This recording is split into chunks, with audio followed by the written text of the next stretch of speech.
those comrades knew, we discussed it, and we reached the same conclusion that we're not being fair to society if we say that this comrade can lead this country. All of us agreed with the people who are leading EFF now. That is basically, that is the reality of the situation. The people who are leading EFF now, all of us were unanimous. Mkhwanazi, we are not fanatics of Mkhwanazi. Right now we are not ball boys of Mkhwanazi or ball girls of Mkhwanazi. We stand with the truth. And if you plunder, we will tell you this is not right. We don't care whether it's Mkhwanazi or not. Mkhwanazi has given us issues. We are dealing with those issues. He must stop being sensitive that everyone who doesn't speak good about him, that person becomes the enemy. If he's a true policeman, let him remain true policeman and allow Madlanga and the ad hoc committee to deal with what he has raised. He must never think he can blackmail or threaten anyone. We are not scared of policemen. When we joined the struggle, we were taught not to be scared of a policeman. We have not done it when we were young. We are not going to do it when we are old. Former EFF Member of Parliament Mboyiseni Ndlozi has issued a forceful call for South Africans to rally behind KwaZulu-Natal Police Commissioner General Ndlela Mkhwanazi, warning that failure to protect him could have dire consequences for the country's future. Ndlozi's remarks come in the wake of sharp criticism from Julius Malema, who accused Mkhwanazi of dragging both himself and the economic freedom fighters into internal disputes within the police. Speaking at a recent rally, Malema dismissed any association with the commissioner's battles, insisting that Mkhwanazi should resolve his issues independently. And said Mkhwanazi is fighting General Khan, and every time he fights General Khan, he drags the EFF's name.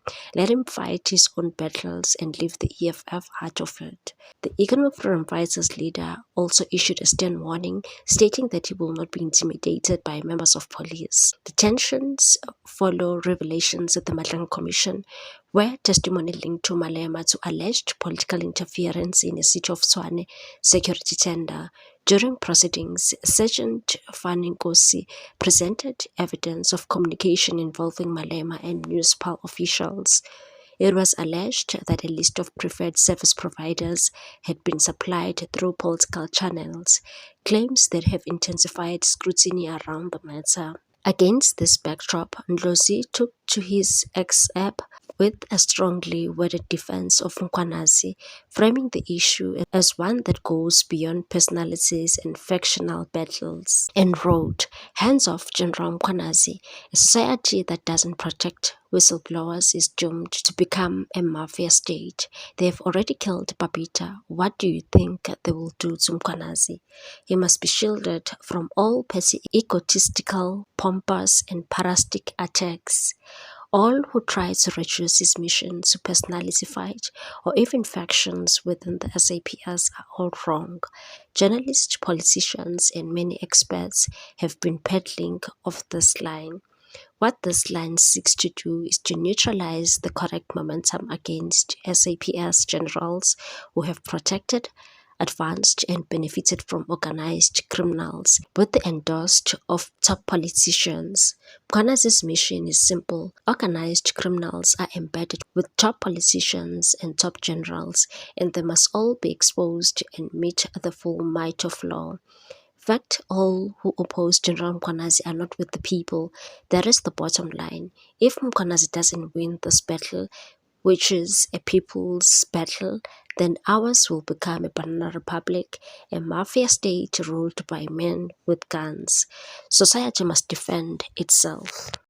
Ndlozi argued that attempts to characterize the situation as a mere clash of egos were misleading and dangerous. According to him, such narratives distract from what he described as a deeper crisis within law enforcement, one involving alleged links between organized crime, senior police officials and political figures.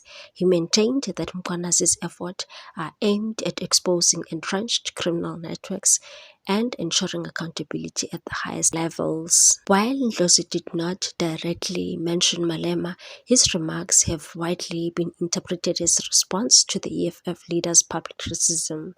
The unfolding dispute highlights growing tensions between political leaders and senior law enforcement figures, as allegations of corruption, interference, and criminal infiltration continue to surface. The leadership of the Economic Freedom Fighters reacted strongly online, seemingly unable to contain themselves after interpreting Mboiseni Ndlozi's remarks as an attack on their leader, Julius Malema. In response, they launched a wave of criticism against him on social media. Naledi Chirwa was also one of them and posted a series of tweets attacking Mboiseni Ndlozi and wrote, "Kudala waba yiphica-phica wena," meaning you've always been a hypocrite. What was so hard for Mkhwanazi to expose all the way through, including things that involve him? Why didn't he say that he is the one who asked to meet President Malema? Why didn't he expose that he provided information about AKA's killers to President Malema? You don't want the truth, Mboiseni. You are a bloody coward hiding your disdain and bitterness. Mkhwanazi must expose the whole truth and not protect himself in the process. He's not God and can be corrected where he omits crucial information. Asidlalila. She also posted a picture of Julius Malema and wrote, "Another day of being chastised for asking the whole truth. If the truth is our cross, we will carry it boldly. There's no integrity in half-truths. Tell the whole truth even when it is uncomfortable." She also wrote, "You have the right to respond. President, you have the right to tell your side of the story. You have the right to demand the whole truth. Those who want half-truths so they can crucify you must remember that you've never been a coward. You've never feared talking back to power. You've never hidden behind the buttocks of former presidents to gain favor. If anything, you take on presidents globally. Trump uyakwazi. Those who constantly salivate at the thought of your demise have met their own before witnessing yours and are having nightmares that even today you are still here, standing, fighting.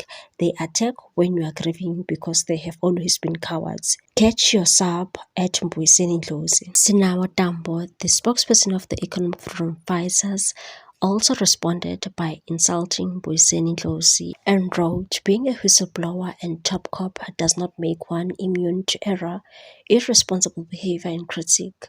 The EFF has always had this kind of relationship with Lieutenant General Mkhwanazi and all functionaries of the state. That is what Mkhwanazi is, a functionary of the state who has chosen to speak out, a functionary of the state, a state which has been run through the political outcomes of the ANC is not infallible." Ronnie Casseroles, Mbazima Shilowa and many ANC stalwarts, including Mkhwanazi himself, have stated the reality that intelligence and law enforcement has been compromised by the process and outcomes of the ANC conferences. What will make Mkhwanazi immune to this political reality?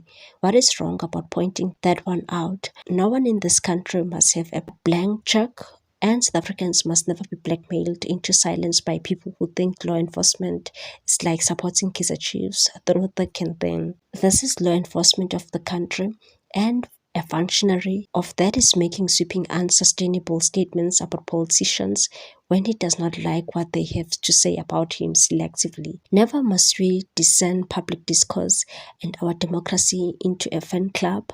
Exhibit A of how Lieutenant General Mkhwanazi has been irresponsible when the society sought to peacefully protest against the state of load shedding in Phala corruption in 2023. Seemingly, this correct criticism warranted non-stop nodding behind Julius Malema 3 years ago. The Minister of Electricity also insulted Mboiseni and said Mboiseni Ndlozi is a certified coward. He writes a Bible to respond and react to Julius Malema without even mentioning his name. That is cowardice and girlish. If you want Julius Malema to attend and give you attention, don't be girlish. I now understand why you were kicked out. You have no spine, you are coward and girlish. Let him fight Khan if they've got their own issues, and leave the EFF out of their nonsense, because EFF is not part of any nonsense they are fighting about in the police. What's your take on this one, people? Thanks for watching. Please subscribe for more news.